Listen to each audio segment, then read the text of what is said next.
வாழ்க்கையில பல நேரம் நம்ம பரீட்சை எழுதுவோம். பரீட்சைங்கிற வார்த்தையே நமக்கு பயம் தர ஒரு வார்த்தையா இருக்குது. முதல்ல நாம நீக்க வேண்டியது இந்த பயத்தை தான். அதுக்கு முதல்ல உங்களுக்கு உங்க மேல நம்பிக்கை வேணும். என்னால முடியும் தமிழ்னு உங்களுக்குள்ளேயே சொல்லிக்கோங்க. தன்னம்பிக்கை தர மாதிரியான வாசகங்களை போஸ்டர்களாக உங்க வீட்டு சுவர்களை ஒட்டி வச்சுக்கோங்க. காலையில ஒரு 10 நிமிஷமாச்சும் ஒரு சின்ன நடைப்பயிற்சி மேற்கொள்ளுங்க. உங்களுக்காகவே இந்த வெற்றி நிச்சயம். உங்களுக்கே வெற்றி நிச்சயம்.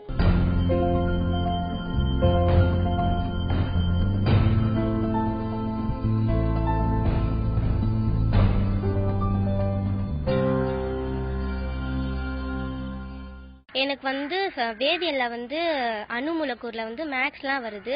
அது எப்படி போகணும்னு தெரியல, புரியல. பொதுவாக அந்த பாடத்தில் 2 வகையான கணக்குகள் தான் வரும். அணுக்கட்டு எண் கண்டுபிடிக்கிறது, மோல்களின் எண்ணிக்கை கண்டுபிடிக்கிறது. அணுக்கட்டு எண் கண்டுபிடிப்பதற்கு மூலக்கூறு நிறைய அணு நிறையால வகுத்தா அணுக்கட்டு எண் கிடைக்கும். இது 2 மார்க் கொஸ்டின்ல தான் பெரும்பாலும் வரும். மூலக்கூறுகளின் எண்ணிக்கை 5 மார்க் கொஸ்டின்ல வரும். அதுல 4 வகையான ஃபார்முலா இருக்கு. முதல் ஃபார்முலா பொருளின் நிறை பை மூலக்கூறு நிறை. பொருளின் நிறை அவங்களே கணக்குல கொடுத்திருப்பாங்க. மூலக்கூறு அவங்க என்ன பொருள் கொடுத்திருக்காங்களோ அது மூலக்கூறு வடிவில் இருக்கா அணு வடிவில் இருக்கான்னு பார்க்கணும். மூலக்கூறு வடிவில் இருந்துச்சுனாக்கா அணுக்களின் மொத்த நிறையை கணக்கிட்டு பொருளின் நிறை பை மூலக்கூறு நிறைய கண்டுபிடிச்சா மோல்களின் எண்ணிக்கை கிடைக்கும். சில கணக்குகள்ல அணு நிறை கொடுத்திருப்பாங்க, பொருளின் நிறை கொடுத்திருப்பாங்க. பொருளின் நிறைய அணு நிறையால வகுத்தா மோல்களின் எண்ணிக்கை கிடைக்கும். சில கணக்குகள்ல அணுக்களின் எண்ணிக்கையோ மூலக்கூறுகளின் எண்ணிக்கையோ கொடுத்திருப்பாங்க.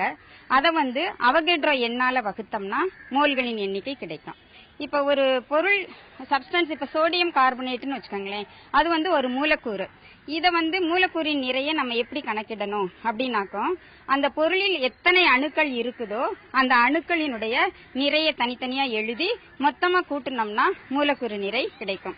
அதுவும் சில சமயம் 2 மார்க் கொஸ்டின்ல அந்த பொருளினுடைய கிராம் மூலக்கூறு நிறை என்ன அப்படிங்கறத கேட்பாங்க. இந்த 4 வகையான கணக்குகள் தான் இந்த லெசன்ல. மாடல் கொஸ்டின் பேப்பர்களை முதல்ல நீங்க தேடி போகணும். அதை திரும்ப திரும்ப எழுதி படிச்சாலே தவறுகளை திருத்திக்கலாம். அது மட்டும் இல்ல, இணையதளத்துல சில வெப்சைட்டுகளும் இருக்கு. அதுல பொது தேர்வுகள்ல வரக்கூடிய முக்கியமான கேள்விகள் என்னென்ன கொடுக்கப்பட்டிருக்கு. www.kalvikural.com என்கிற இணையதளத்துல பழைய பொது தேர்வு கேள்வித்தாள்கள் இருக்கு. தமிழ்ல எந்தெந்த இயல்லாம் படிச்சா ஃபுல் மார்க் எடுக்கலாம், தமிழ்ல எப்படி இருந்தாலும் ஃபுல் மார்க் போட மாட்டாங்க, ஒரு சின்ன மிஸ்டேக் தான் கண்டுபிடிக்கிறாங்க, அப்படி இல்லாம எப்படி ஃபுல் மார்க் எடுக்கலாம். இந்த தமிழ் பாடத்துல மாணவர்கள் அதிக மதிப்பெண் பெறுவதற்கும், கற்றலிலே பின்தங்கி இருக்கக்கூடிய மாணவர்கள் அதிக மதிப்பெண்களை பெற்று தேர்ச்சி அடைவதற்கும் வழிமுறைகளை நாங்க இங்க வழங்க இருக்கின்றோம்.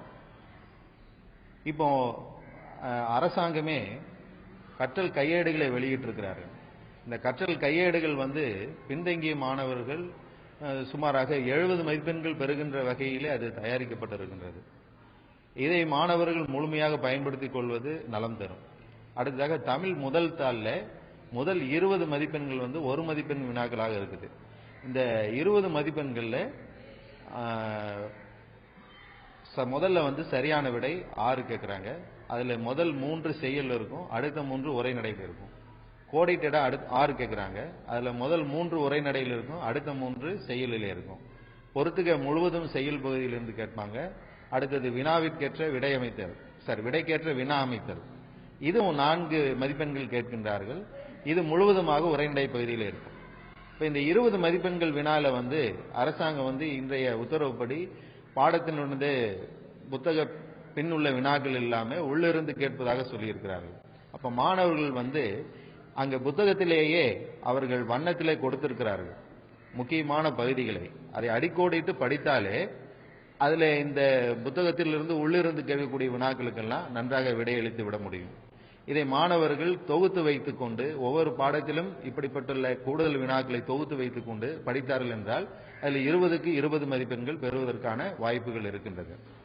அடுத்தது மாணவர்கள் இந்த முதல் தாளை பொறுத்தவரையில் அவர்களுக்கு கடினமானதாக நினைப்பது பாடல் வினாவிடை.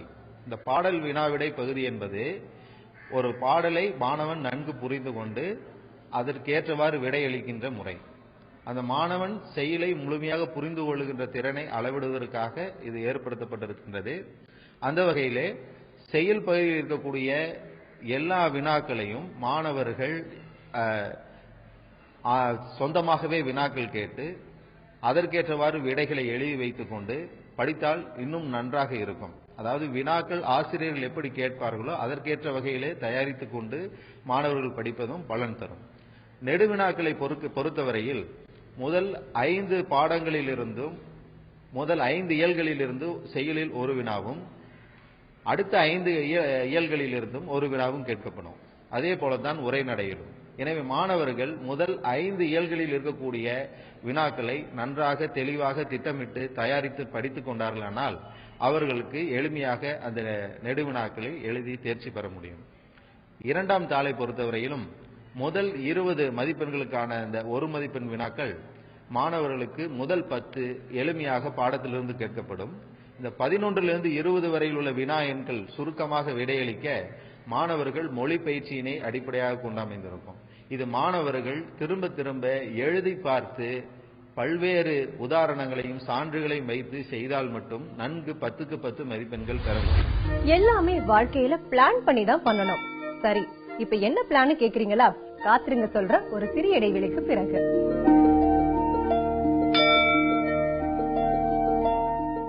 சில நேரம் நம்ம படிக்க உட்காரப்பதான் நமக்கு பிடிச்ச டிவி நிகழ்ச்சி ஒளிபரப்பாகும்.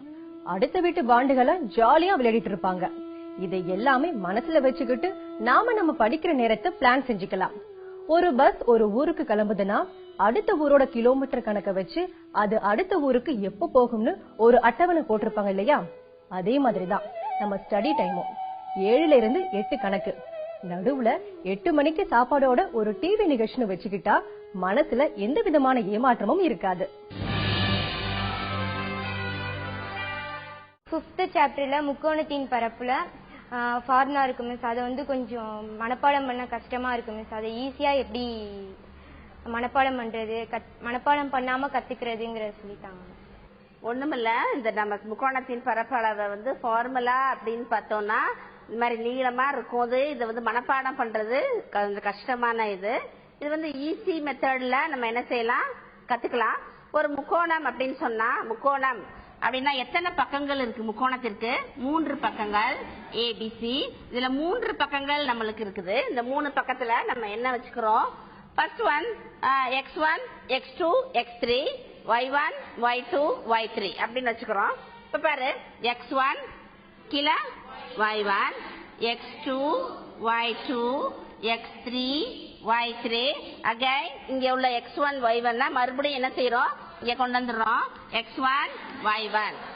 சரியா? இப்ப முக்கோணத்தின் பரப்பளவுனா 3 பக்கங்கள். இப்ப நாற்கரத்தின் பரப்பளவு இதே இதுன்னா 4. என்னன்னா x1 y1 x2 y2 x3 y3 x4 y4. அதேதான் 4 இது எழுதிட்டு மறுபடியும் இந்த ஃபர்ஸ்ட் என்ன இருக்குதோ இதை என்ன செஞ்சிடறோம், கடைசிக்கு கொண்டு வந்துடுறோம். கொண்டு வந்துட்டு பாரு, ஃபர்ஸ்ட் ஒன் என்ன இருக்கு சொல் பாப்போம். சொல் பாப்போம். அரை இன்ட்டு x1 y2 அடுத்தது plus x2 y3 plus x3 y1. இது ஒண்ணு. அடுத்தது என்ன ஃபார்முலா? மைனஸ் கீழ இருந்து மேல. சொல் பாப்போம். y1 x2 plus y2 x3 plus y3 x1. சரியா? இதுதான் ஈஸியானது, சதுர அலகு. இப்ப இந்த ஃபார்முலா உங்களுக்கு இந்த ஃபார்முலால பாத்தீங்கன்னா இந்த x1 ஓட ஒன்னொன்னையும் பெருக்கி எழுதணும். இப்ப x1 y2 வந்துருச்சா? x1 y2. அதே மாதிரி x1 மைனஸ் x1 y3 வந்துருச்சா? x1 y3 இங்க இருக்கா? சரியா? அதே மாதிரி இது ஒன்னொன்னையும் நம்ம விரிச்சு எழுதணும். இதுல இது கணக்குகள் போடும் பொழுது ஒன்னொன்னுக்கும் நம்ம எழுதி செய்யணும். இந்த மெத்தட் வந்து உங்களுக்கு படிக்கிறதுக்கு ரொம்ப ஈஸியா இருக்கும். இந்த இதை வச்சு கீழ இருந்து முதல்ல என்னன்னா மேல இருந்து கீழே உள்ள லைன் எல்லாத்தையும் எழுதணும். பிளஸ் குறி போட்டு அடுத்தது மைனஸ் குறி, கீழ இருந்து மேல வர்றதெல்லாம் அம்புக்குறி போட்டு அதெல்லாம் எடுத்து எழுது சதுர அலகு. இப்ப உங்களுக்கு இது மாதிரியே கணக்குகள் போடுறதுக்கு ஈஸியா இருக்கும். ஏபிசி அப்படின்ற 3 பாயிண்ட் 3 புள்ளிகள் நம்மளுக்கு கொடுக்கப்பட்டுள்ளது. புள்ளிகள்னாலே ஃபர்ஸ்ட் ஒன் என்னது? x1 y1 x2 y2 x3 y3. சரியா? இந்த பாயிண்ட் இந்த புள்ளிகளை நம்ம ஃபர்ஸ்ட் நம்ம என்ன செஞ்சுக்கணும்? எழுதிக்கணும். x1 1 y1 2 x2 -3 y2 4 x3 -5 y3 -6. இப்ப நம்ம எந்த ஃபார்முலா நான் யூஸ் பண்ண சொன்னேன்? முக்கோணத்தின் பரப்பளவு. என்னென்ன ஃபார்முலா எப்படி இருக்கும்? x1 y1 x2 y2 x3 y3 again x1 y1. இதுல படி இந்த வேல்யூஸை புட் பண்றீங்க. x1 1 2 x2 -3 y2 4 x3 -5 -6 x1 1 2 1 2. இப்ப ஈஸியா கண்டுபிடிச்சிடலாம். முக்கோணத்தின் பரப்பு ஈக்குவல் டு அரை இன்ட்டு என்ன சொன்ன? மேல இருந்து கீழே ஒவ்வொன்றையும் மேல இருந்து கீழே வர்ற நம்பர்ஸ் தான் எழுதணும். பெருக்கி பெருக்கி எழுதணும். ஒரு நாளா 4 plus minus into minus plus 6 3 18 plus minus into plus minus. இந்த இடத்துல வந்து மைனஸ் வர்றதுனால இது என்ன பண்ணணும்? பிராக்கெட்ல போடணும். 2 10 க்ளோஸ் பண்ணிரு. டோட்டலா க்ளோஸ் பண்ணிட்டு இங்க என்ன குறி வரணும்? மைனஸ். இப்ப எந்த சைடுல இருந்து? கீழே இருந்து மேல. சொல்லு பாப்போம். Plus into minus minus 2 6. அடுத்த குறி என்ன? பிளஸ். அடுத்தது plus into minus minus 5 20 close bracket. அடுத்தது பிளஸ். அடுத்தது என்ன? இங்க மைனஸ் 6 இருக்கு, இங்க பிளஸ் 1 இருக்கு. Plus into minus minus 6 total close பண்ணி. இப்ப ஒன்னா பெருக்கி எழுது அரை. இப்ப இந்த பிராக்கெட் எல்லாம் ரிமூவ் பண்றோம். சரியா? 4 plus 18 plus into minus minus 10 small bracket. Again minus குறி. அடுத்தது மைனஸ் என்ன 6 minus 6 plus into minus minus 20 plus into minus minus 6 close bracket. சரியா? இப்ப இந்த உள்ள நம்ம இந்த குறிகளுக்குள்ள பிராக்கெட் எல்லாம் என்ன செஞ்சிருக்கிறோம்? ரிமூவ் பண்ணி நம்ம கொண்டு வந்திருக்கிறோம். இப்ப அடுத்தது நம்ம என்ன செய்ய போறோம்? அரை இன்ட்டு இது 2 பிளஸ் குறியில இருக்கு, இது மைனஸ்ல இருக்கு. இப்ப 2 கூட்டிடலாமா? கூட்டினா என்ன கிடைக்கும்? 22 22 மைனஸ் 10. ஒரு ஸ்டெப்பா செய்யணும். இப்ப 3மே என்ன குறியா இருக்கு? மைனஸ். இப்ப 2 3மே மைனஸ் குறினா மைனஸ் குறி போட்டு எல்லா நம்பரை என்ன செய்யணும்? கூட்ட வேண்டும். இப்ப மைனஸ் குறி போட்டு கூட்டினா என்ன வரும்? 26 32 32. இப்ப பாரு ஆஃப் இன்ட்டு இது 2ல எது பெரிய நம்பர்? 22. அப்ப பெரிய நம்பர் குறிதான் போடணும் இல்லையா? பிளஸ் 22ல இருந்து 10 போச்சுன்னா எத்தனை? 12. அடுத்தது இங்க என்ன குறி இருக்கு? இங்க என்ன குறி இருக்கு? நடுவுல என்ன இருக்கு? பிராக்கெட். பிராக்கெட்னா என்ன அர்த்தம்? பெருக்கல் பெருக்கல். அப்ப minus into minus minus into minus plus எத்தனை? 32. இப்ப இது 2 எல்லாம் வந்துருச்சா? எல்லாம் வந்துருச்சு. இப்ப அரை. இப்பதான் பிராக்கெட்டை ரிமூவ் பண்றோம். பெருக்கல். இத 2ஐயும் கூட்டுற எத்தனை? 44. அடிக்கலாம்ல? 2 4 2 4 22. இப்ப முக்கோணத்தின் பரப்பு ஈக்குவல் டு 22 சதுர அலகு. புரிஞ்சுதா? இப்ப இந்த மெத்தட் உங்களுக்கு ஈஸியா இருக்குதா இல்லையா? அந்த பழைய மெத்தட்ல போட்டீங்கன்னா ஒன்னையும் நம்ம பெருக்கி பெருக்கி பிளஸ் மைனஸ் விடுறதுக்கான வாய்ப்புகள் இருக்கும். இது கொஞ்சம் நல்லா உங்களுக்கு ஈஸியா எல்லாருமே செய்யலாம். நல்ல தூக்கம் எப்படி நல்ல ஞாபக சக்தியை தருது பார்க்கலாம் ஒரு சிறிய இடைவெளிக்கு பிறகு.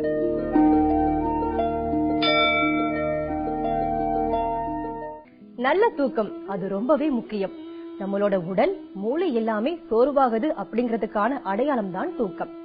தூக்கம் வந்தா உடனடியா தூங்கிடுங்க. சில நேரம் ஒரு 10 நிமிஷத்துக்கு அப்புறமா நல்லா ஃப்ரெஷ் ஆயிடும். எழுந்த உடனே படிக்க ஆரம்பிக்காதீங்க. உங்களுக்கு நீங்களே ஒரு 10 ஸ்டார் டெஸ்ட் வைங்க. ஏற்கனவே படிச்ச பாடத்தில இருந்து 10 1 மார்க் கேள்வி கேளுங்க. அதுக்கு எவ்வளவு மதிப்பெண் வாங்குறீங்கிறத நீங்களே ஒரு ஆசிரியரா மதிப்பெண்ணும் போடுங்க. இந்த விளையாட்டை உங்களுக்கு உற்சாகம் தரது மட்டுமல்ல, தூக்கத்துக்கு முன்னால சரியா உள்வாங்காத விஷயங்களை உள்வாங்க வைக்கும்.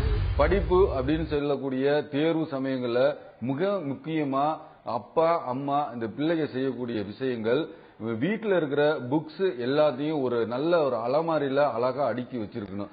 ஏன் அப்படின்னு சொன்னோம்னா, எந்த புக் எங்கன்ட்டு அந்த கடைசி நேரத்துல தேடுறதுலயே நம்மளோட நேரத்தை செலவு பண்ணிடக்கூடாது. இன்னைக்கு தேர்வு சமயத்துல இந்த புக்கை மறந்துட்டா அங்க இங்கன்னு ஓடி ஆடி தேடி கஷ்டப்படாம நல்ல அலமாரியில எல்லா புக்கையும் வரிசையா அடுக்கி நீட்டா வச்சிருந்தோம்னா நமக்கு தேவையான பொருள்களை எடுக்கிறதுக்கு உதவியா இருக்கும். அதே போல தேர்வு சமயங்கள்ல தேர்வு எழுத போற நாளைக்கு நம்ம என்ன பண்ணணும்னா, பிள்ளைகளுக்கு தயார்படுத்தணும். ஹால் டிக்கெட் எடுத்து கொடுக்கணும். ஹால் டிக்கெட் மறக்காம எடுத்துட்டு போற மாதிரி வச்சிருக்கணும். அதே போல பிள்ளைகளுக்கு பென், அதுக்கப்புறம் ரப்பர், ஸ்கேல், என்னென்ன எக்ஸாமுக்கு தேவையான பொருட்கள் இருக்குதோ அதெல்லாம் எடுத்து வைக்கணும். பேனாவுக்கு ஒரு பேனாவுக்கு 2 பேனா பிள்ளைகளுக்கு இங்க் இருக்கா அப்படின்னு செக் பண்ணி அதெல்லாம் பேரண்ட்ஸ் நம்ம ஹெல்ப் பண்ணணும்னா பிள்ளைகளுக்கு உதவியா இருக்கணும். அதே போல ரிவிஷன் பண்ணணும். தேர்வுக்கு முன்னாடியே எல்லாத்தையும் நம்ம ரிவிஷன் பண்ணணும்னா தான் அந்த பிள்ளைய தேர்வுக்கு சிறப்பா எழுத முடியும். அதனால பிள்ளைகளுக்கு நம்மள ஒத்துழைப்பு கொடுத்து அவங்க கூட இருந்து இன்னைக்கு என்னப்பா பாடம், என்னெல்லாம் படிக்க போற, என்னென்ன பாடம், என்னென்ன சாப்டர் முடிச்சிருக்கிற அப்படின்னு சொல்லி நம்ம ஒரு லிஸ்ட் போடணும். எந்த ஒரு காரியமும் திட்டமிட்டால் மட்டுமே அதுல வெற்றி பெற முடியும். அதனால பிள்ளைகளோட உட்கார்ந்து பேரண்ட்ஸும் ஒரு பேப்பர்ல எடுத்து எழுதணும். இன்னைக்கு தமிழ்னா தமிழ்ல என்னென்ன பாடம் படிக்க போற, எத்தனை நாள்ல முடிப்ப அப்படின்னு சொல்லி ஒரு சார்ட் போட்டு அந்த பிள்ளைகளை பயன்படுத்தணும். அப்ப பிள்ளைகள் அந்த ஒரு நாள்ல நம்ம திட்டமிட்டபடி அதை படிக்கலன்னா உடனே திட்டக்கூடாது. இன்னைக்கு இவ்வளவு 4 பாடம் படிக்கணும்னு நான் உனக்கு பிளான் பண்ணியிருந்தேன், நீ 3 பாடம் தான் படிச்சிருக்கிற அப்படின்னு திட்டாம, பரவாயில்ல 3 பாடம் படிச்சுட்ட, நாளைக்கு சீக்கிரமா எந்திரிச்சு படிச்சுக்கலாம் அப்படின்னு சொல்லி அந்த பிள்ளைகளுக்கு உற்சாகத்தை கொடுத்து அடுத்த நாள் அந்த பிள்ளைகளுக்கு ஏற்கனவே தயார்படுத்தி அந்த ரிவிஷன் பண்ணணும். அதே போல பிள்ளைகளை நிறைய ஊக்கப்படுத்தணும். தேர்வு எக்ஸாம்ல அறிவியலுக்கு முன்னாடி உனக்கு 4 நாள் இருக்குப்பா லீவு, இந்த 4 நாள் லீவ்ல நல்லா அழகா பண்ணிடலாம் அப்படின்னு சொல்லணும். இங்கிலீஷ்க்கு முன்னாடி உனக்கு 3 நாள் லீவ் வருது, இன்னைக்கு கிராமர் படிக்கலாம், இன்னைக்கு மனப்பாட பாட்டெல்லாம் படிச்சிடலாம் அப்படின்னு சொல்லி பிள்ளைகளுக்கு நம்ம உற்சாகப்படுத்தணும்னா பிள்ளைங்க ஒரு தைரியமா எக்ஸாமை எதிர்கொள்வதற்கு வசதியா இருக்கும். அதே போல பிள்ளைகளை கேலி செய்யக்கூடாது. பெரும்பாலான பிள்ளைகள்கிட்ட நாங்க பிள்ளைகள்கிட்ட என்ன அப்படின்னு சொல்லி கேட்கும்போது, தேர்வு சமயத்துல பிள்ளைங்க அது வரைக்கும் கடவுள் பக்தியா இருக்கோ இல்லையோ, அந்த தேர்வு சமயத்துல அதிக கடவுள் பக்தியா இருக்கும். அந்த கடவுள் பக்தியா இருக்கிற பிள்ளைகளை நம்ம கொச்சைப்படுத்தி பேசக்கூடாது. அதே மாதிரி பிள்ளைகளுக்கு சென்டிமெண்ட் இருக்கும். பசங்கள்லாம் பார்த்தோம்னா இந்த பேனாவில பரீட்சை எழுதியிருப்பான், அரையாண்டு பரீட்சையில இந்த பேனாவில பரீட்சை எழுதி 100 மார்க் வாங்கியிருப்பான். உடனே அந்த பேனாவில தான் எழுதணும் அப்படின்னு சொல்லி ஆசைப்படுவான். உடனே அவனோட சென்டிமெண்ட் அதெல்லாம் நம்ம கொச்சைப்படுத்தி பேசாம, அதை கேலி செஞ்சு பேசாம, கூட இருக்கிறவங்களும் பேரண்ட்ஸோ மற்றவங்களோ யாருமே எதுவும் சொல்லாம பிள்ளைகளை மன அளவுல தயார்படுத்தணும். அவனோட சென்டிமெண்ட் படி என்ன செய்யறானோ அதை செய்யற அளவுக்கு அவனுக்கு ஒத்துழைப்பு கொடுக்கணும். அதே போல அதிகமான பேரண்ட்ஸ் செய்யக்கூடிய மிகப்பெரிய தவறு கம்பேர் பண்ணி பேசுறது, ஒப்பிட்டு பேசுறது. அவன் நல்லா படிக்கிறான், அவன் அவ்வளவு மார்க் வாங்குறான், பக்கத்து வீட்டுல நேத்து 12 மணி வரைக்கும் படிச்சான், 1 மணி வரைக்கும் படிச்சான் அப்படின்னு சொல்லி அடுத்தவங்களை கம்பேர் பண்ணி பேசும்போது மன அளவுல அவன் பாதிக்கப்படுவான். அதுக்கு மாறா அவனை எப்பயுமே நம்ம பாராட்டி பேசிட்டே இருக்கணும். நல்லா பண்ற சாமி, நல்லா பண்றீங்க, நல்லா பண்ணுங்க, நல்லா செய்யறீங்க அப்படின்னு சொல்லி அவனை உற்சாகப்படுத்தி பேசும்போது அவனுக்கு தேர்வு குறித்து பயம் இல்லாம சிறப்பா தேர்வு எழுத உதவி செய்யும்.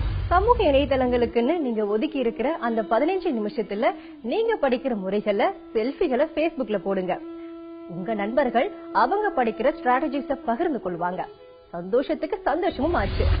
எனக்கு மேக்ஸ்ல அனலிட்டிக் ஜாமெட்ரிக்குள்ள சமம், அனலிட்டிக் ஜாமெட்ரியில ஹைப்பர்போலாக்கும் எலிப்ஸ்க்கும் உள்ள எசென்ட்ரி எப்படி கண்டுபிடிக்கும்? எசென்ட்ரிசிட்டி, ஹைப்பர்போலாவோட எசென்ட்ரிசிட்டி √1 - b²/a².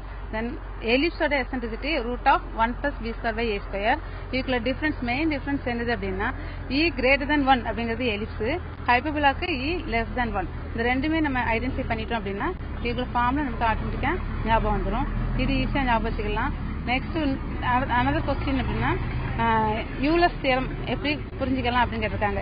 யூலர்ஸ் தியரம் அப்படிங்கிறது அதில் ஃபர்ஸ்ட் நமக்கு அதை ஐடென்டிஃபை பண்ணணும். ஹோமோஜினியஸ் ஃபங்க்ஷனா என்னன்னு அதை ஐடென்டிஃபை பண்ணணும். கொடுத்துருக்க கொஸ்டின்ஸ் வந்து ஹோமோஜினியஸ் ஃபங்க்ஷனா என்னன்னு ஐடென்டிஃபை பண்ணிட்டோம் அப்படின்னா நம்ம யூலர்ஸ் தியரத்துக்குள்ள போயிடலாம். யூலர்ஸ் தியரம்ங்கிறது f of x is a homogeneous function. Then x into dou square u by dou x square plus dou square u by dou y square equal to nu. இல்லை u அப்படிங்கிறது நமக்கு homogeneous ஃபங்க்ஷனா இருந்தா நம்ம என்ன செஞ்சிடலாம், இந்த formula apply பண்ணிடலாம். Homogeneous function அப்படிங்கும்போது நம்ம n அப்படிங்கிறது ஹோமோஜினியஸ் டிகிரி அப்படின்னு சொல்றோம். இந்த ஹோமோஜினியஸ் டிகிரி கண்டுபிடிக்கிறதுக்கு நம்ம ஃபங்க்ஷன்ல இப்போ எஃப்னு கொடுத்தாங்கன்னா function X into do square F by do X square plus Y into do square F by do Y square equal to N F. யூன்னு கொடுத்துருந்தாங்க அப்படின்னா ஃபங்க்ஷனை யூன்னு மாத்திக்கிறோம். இப்போ என்ன செய்யணும் அப்படின்னா நம்ம ஃபர்ஸ்ட் டிகிரி கால்குலேட் பண்ணாலே போதும். டிகிரி கால்குலேட் பண்ணாலே ஆட்டோமேட்டிக்காக நம்ம என்ன செஞ்சிடலாம் அப்படின்னா இந்த ஃபார்ம்லாம் அப்ளை பண்ணிடலாம். இங்க டிகிரிங்கிறது என்னங்கிறது தான் டிகிரி. n அப்படின்னா n கண்டுபிடிக்கிறது. இப்போ ஃபங்க்ஷன் எஃப் இருக்காங்க. F of F equal to X cube plus Y cube divide by X plus Y அப்படின்னா நம்ம F of tx, ty is equal to அப்படின்னு போடுறோம். substituting x is equal to tx, y equal to ty. இதை substitute பண்ணி நம்ம இதுக்கு அந்த t காமனா வெளியில எடுத்துட்டோம் அப்படின்னா அது காமன் எடுத்தா அதோட டிகிரி கிடைச்சிரும். டிகிரியை தான் நம்ம என்ன சொல்றோம் n சொல்றோம். அப்போ ஆட்டோமேட்டிக்கா நமக்கு என்ன செய்யறோம் அப்படின்னா யூலர்ஸ் தியரத்தை அப்ளை பண்ணிடலாம். Euler's theorem x into dou square f by dou x square plus y into dou square y by dou y square is equal to n into f. அதனால n-க்கு பதிலா நம்ம இது சப்ஸ்டியூட் பண்ணிடலாம். ஏன்னா இதே மாதிரி நம்ம ரொம்ப ஈஸியானதா நம்ம ரொம்ப இம்பார்ட்டன்ட் ரிப்பீட்டட் கொஸ்டினா நம்ம ஸ்டூடெண்ட்ஸை படிக்க வச்சோம் அப்படின்னா ரொம்ப பிலோ ஆவரேஜ் ஸ்டூடெண்ட்ஸும் நிறைய 100 மார்க்ஸ்க்கு மேலே எடுக்கலாம். ரொம்ப ரிப்பீட்டட் கொஸ்டின்ஸ் அப்படின்னா நமக்கு நம்ம மேக்ஸை பொறுத்த வரைக்கும் 10 மார்க் வந்து நம்ம கேட்ட கொஸ்டினே தான் கேட்பாங்க. இந்தந்த டாபிக்ல கண்டிப்பா இந்த கொஸ்டின் இருக்கும் அப்படின்னு சொல்லுவாங்க. இப்போ ஃபர்ஸ்ட் யூனிட்ல எடுத்தோம்னா எக்ஸசைஸ் 1.5ல நமக்கு கன்சிஸ்டன்ட் எக்ஸாமின் த கன்சிஸ்டன்ட் அப்படின்ற ஒரு கொஸ்டின் இருக்கு. அதுல ஒரு 5 கொஸ்டின்ஸ் தான் இருக்கு. அந்த 5 கொஸ்டின்ஸ் நம்ம நல்லா தரவு பண்ணிட்டோம்னா கண்டிப்பா அதுல ஒரு 10 மார்க் அட்டென்ட் பண்ணலாம். இதே மாதிரி ஒவ்வொரு யூனிட்லயும் நமக்கு குறிப்பிட்ட கொஸ்டின்ஸ் உண்டு. அந்த கொஸ்டின்ஸ் வந்து நம்ம என்ன செய்யறோம் அப்படின்னா அதை தரவு பண்ணிட்டோம் அப்படின்னா நம்ம மோர் தென் 100 எடுக்க வாய்ப்பு இருக்கு. படிக்கிறதுக்கும் அறிஞ்சிக்கிறதுக்கும் எப்பவும் ஒரு வித்தியாசம் இருக்குது. பள்ளிக்கூடங்கள படிப்பையும் வாழ்க்கையில மட்டுமே அறிஞ்சிக்கிறதும் இருக்கிறதா நம்மள சிலர் நினைச்சுக்கிறோம். ஆனா படிக்கிறது எல்லாமே தெரிஞ்சுக்கிறதும் திருத்திக்கிறதும் தான் பசங்களா. அதனால ஒவ்வொரு திங்கள் முதல் வெள்ளி வரைக்கும் தினமும் காலையில 6:30 மணிக்கு நீங்க பொது தேர்வுகளை தேர்ச்சி பெற, மாநில முதலிடம் பெற இந்த நிகழ்ச்சியை தவறாம பாருங்க. உங்களுக்காகவே இந்த வெற்றி நிச்சயம். உங்களுக்கே வெற்றி நிச்சயம்.